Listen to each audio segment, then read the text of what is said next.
Dawn. Flat seas. 4 Venezuelan hulls form a pincer. The center pair on a straight line, flankers sliding wide. Classic box-in tactics. Their radar says one lonely American destroyer. No calls, no challenge, just a countdown of miles. On the horizon, it's not one ship. It's a strike group. Seahawks lift, optics locked, confirming mounted guns and armed crews. The U.S. keeps course, silent, every sensor hot. Then Hull 23 surges, 800 yards from USS Mason. Fire control radar alive. Flares fire. Target tracks harden. One decision separates deterrence from disaster. Why did they turn away in the final seconds? Before we move on, please take a moment to subscribe to the channel and like the video. Why would 4 boats charge a destroyer at dawn?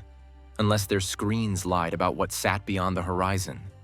They left Puerto Cabello under radio silence, a plan rehearsed on shore maps and whiteboards.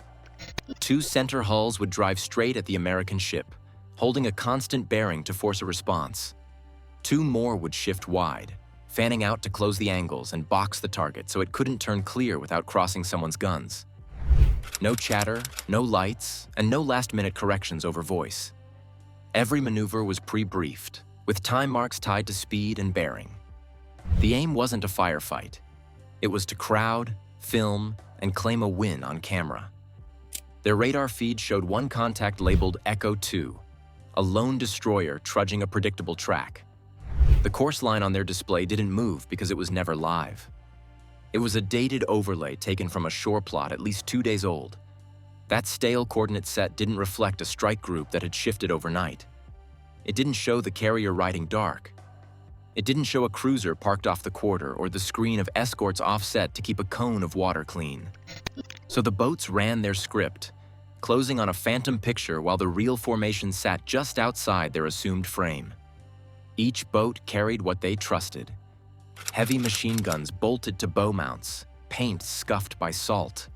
Rustic tube launchers built around old Soviet patterns. Crew-served belts draped along the rails. Their sensors were basic surface radar and a handful of handheld optics, nothing like a modern fused combat system. Still, the crews leaned on a radar map they believed.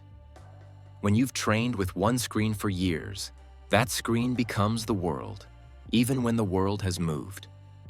This is where threat mirroring grows dangerous. One side sees a stable course and interprets it as a dare to close. The other sees a silent approach and reads it as a setup for a swarm. With no radios, every turn, every speed change speaks louder than words. A head-on run can look like a blockade attempt. A holding pattern can look like a trap. And under silence, caution can sound like intent. It has happened before. A smaller navy has advanced on a contact using an out-of-date targeting plot, convinced it had a single frigate in view, only to find a layered surface group drifting just outside radar resolution. The approach looked hostile, but the crews weren't hunting a fight. They were executing a plan written against old data. The risk didn't come from malice. It came from lag. Across the water, the American posture stayed steady. Course and speed held. Sensors lit up through the stack. Surface search, electronic support, infrared. Weapons came to ready, but stayed out of sight under rules of engagement that demand identification. Then a warning, then non-kinetic signals before anything kinetic leaves a tube. No radio bait, no insults. Just a rising heartbeat inside the Combat Information Center and a clock ticking down to a range where mistakes get loud. 2 MH-60R Seahawks lifted and slid down the bearing line, using infrared and optics to read decks and hands. From altitude, the feed showed mounted guns, crew clustered around weapons, and no fishing gear to blur intent. The helos didn't open a channel. They didn't need to. Their job was to confirm, not provoke. So how do you mistake a carrier group for a destroyer? You trust a legacy overlay and a static plot while a disciplined strike group shifts under EMCON, masking emissions and letting your screen lie to you. If the picture was wrong, the next choices would be too, and those choices were about to be made at closing speed. What makes a ship hold fire when another vessel lights its fire control radar at 800 yards? At 6:07 a.m., Hull 23 snapped out of the hesitant weave and went full throttle toward USS Mason. The range ticked under 1,000 yards. Mason's bridge called it out. Combat plotted the closure, and 2 warning flares ripped up from the deck, burning white against the gray light. Tracks hardened across the combat displays. Gunnery stations manned up. Safeties clicked off. Bearings updated every second. The destroyer's fire control loop spun through its checks while the carrier group raised its posture without shifting its course. One command could trigger layers of defense in sequence. Then the Venezuelan boat lit its fire control radar. In the U.S. stack, that event is more than a ping. It is an intense signal, a step that can authorize a defensive shot if the threat keeps coming. The phalanx turret on Mason slewed and tracked the fast-closing target, calculating closure rate. Ram and the main gun sat on the edge of green, waiting for a last cue. A Seahawk overhead caught clear images of the crew at the bow mount.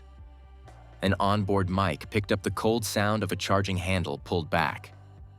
The air changed. The math tightened. Rules of engagement held the line. Identify. Warn. Use non-kinetic signals. Engage only when intent and capability converge without doubt. The flares stood as the warning. The radar activation showed capability. The approach showed potential intent, but the ROE demands a final clarity before shooting starts. That standard exists to stop a spark from becoming a fire that no one can control.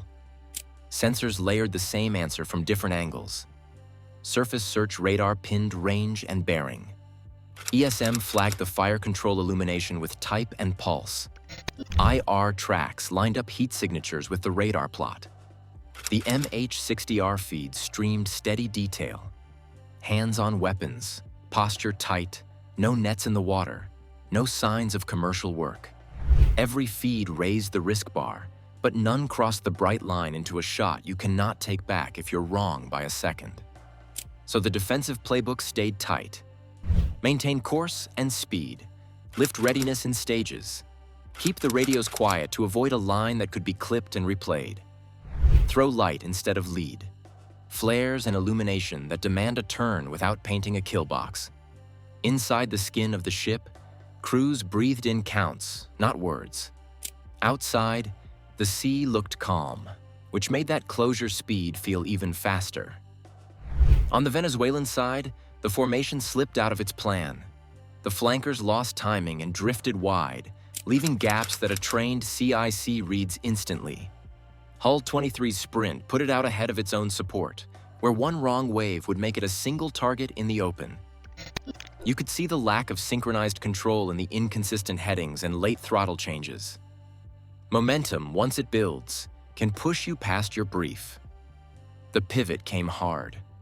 At roughly 800 yards, Hull 23 veered to port, the bow throwing spray as it broke off. The group scattered, and the carrier strike group held the line, kept every weapon tight, and tracked without closing for kill shots. The restraint was deliberate, policy-driven, and taught through endless drills so that a crew can execute it with seconds to spare. Why the silence at dawn? To stage a dramatic intercept for state media, avoid recorded exchanges that could puncture a planned narrative, and lean on tactical surprise that only works if the old plot still matches the water. The shooting stopped before it started, but the fight for the clip, the headline, and the frame moved on, because the next phase would play out on screens, not radars. Under pressure, 2 crews stared at the same water and read 2 different stories. Firepower waited in neat layers, but judgment carried the day.